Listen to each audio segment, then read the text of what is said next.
হাশরের ময়দানে কত কাতার মানুষ হবে গো।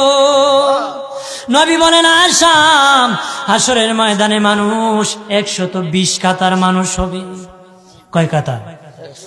আয়েশা রে, হাশরের ময়দানে 120 কাতার মানুষ হবে।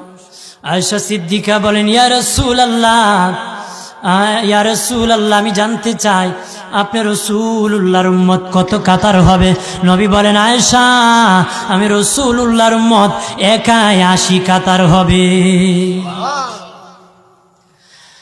আয়েশা বললেন ইয়া রাসূলুল্লাহ,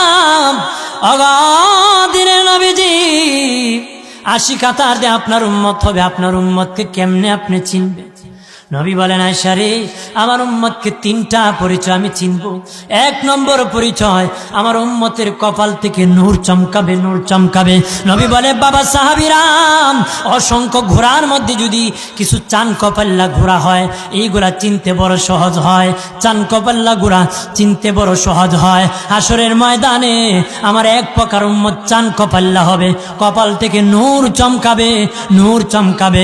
তখন আমি বুঝতে পারবো নূর চমকেওয়ালা তারা সবাই আমি রাসূলুল্লাহর উম্মত।